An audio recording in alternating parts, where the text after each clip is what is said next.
Hello and welcome to Mr. Manley History. We're going to be looking today at Germany from 1890 to 1945, democracy and dictatorship.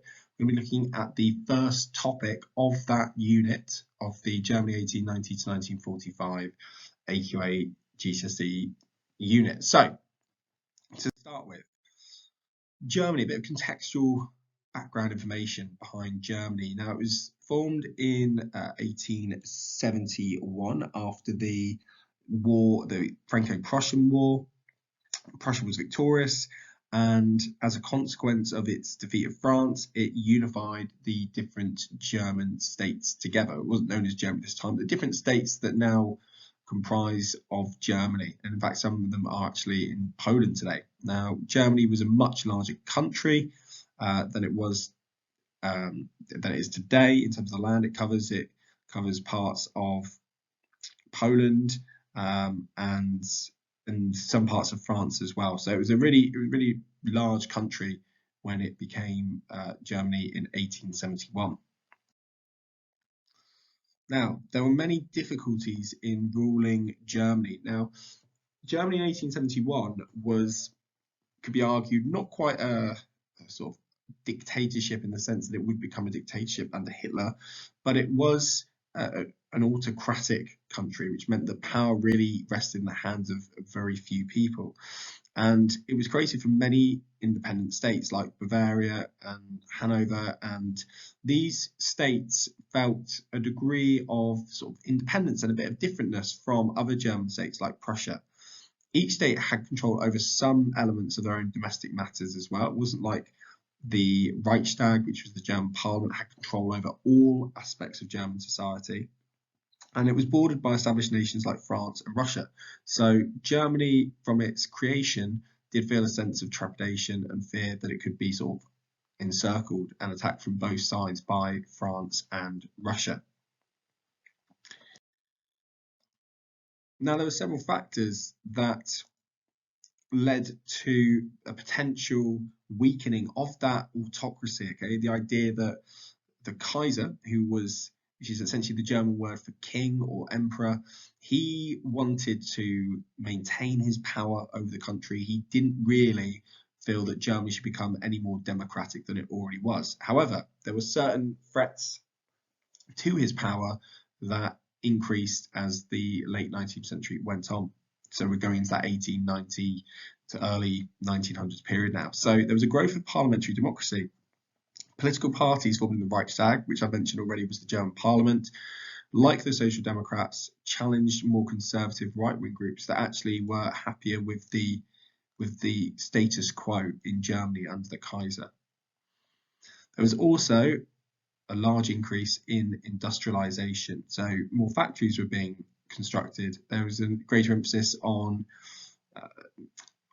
sort of industry and on manufacturing, and that led to a rise in the working class population in Germany. And a consequence of this rise in the working class population in Germany was that there was increased support for this party, the Social Democrats. Now, this party was based on, as the name would suggest, it's got the word social at the front of it, and it's based on some of the ideas of Karl Marx and Engels, who wrote the Communist Manifesto, but they didn't want to achieve power through violent revolution. They basically wanted to get elected into power and change Germany through elections. So they weren't looking to use violence, they wanted to achieve power sort of more gradually, rather than just achieving power through revolution. However, the Kaiser still feared the growth of the Social Democrats because he felt that they would be undermining his authority and his power. There was also a growing amount of an increase in trade unionism. And due to the growth of the working class, there was an increased threat, as I mentioned already, to the landed aristocracy. And this basically led to sickness and accident insurance schemes covering 14 million Germans to be introduced by 1911. So a little bit like Britain, although it probably didn't go this far in Britain in the early 1900s, there was an increase in emphasis on welfare in Germany from the 1900s onwards. So what did the Kaiser and his advisors try to do to deal with these difficulties? So the Kaiser had complete control over the Chancellor, who in turn had control over the policies and appointments to the German Parliament, which we mentioned already was called the Reichstag. Now, this was all part of the German constitution before 1918. So during the First World War and prior to the First World War, this is how the German government operated. And this was, as I said, the case up until the end of the First World War, when a new Weimar constitution was introduced. So the Kaiser had pretty much complete control over who was running daily affairs in Germany, i.e. the Chancellor. Now the Chancellor that the Kaiser picks, a man called Otto von Bismarck in the 1870s and 1880s, he was responsible for trying to unify Germany, to make it a more united country. And he did this by introducing national coinage, so the same currency was used, a national postal service, a new law system, and a more united and cohesive rail network and army. And he was relatively successful in undertaking those tasks. Kaiser Wilhelm also pursued a policy of Weltpolitik, or as it's translated into English, world policy. And this was really to try and increase Germany's standing on the world stage, to create an overseas empire, as other nations in Europe like France and Britain had already done. So he was trying to gain more prestige for Germany. Now, this really sort of happened up until the Second World War, and one of the sort of outcomes was that of this idea of Weltpolitik, and there were other causes as well, was the First World War. Now, as we've discussed in our last video on the conflict and tension topic, so if you go to my conflict and tension playlist, you'll see that Germany lost the First War and was forced to sign a series of treaties. But you could still potentially be asked in your GCSE assessment for the Germany 1890 to 1945 unit on some of the impacts of the First World War and the Treaty of Versailles on Germany.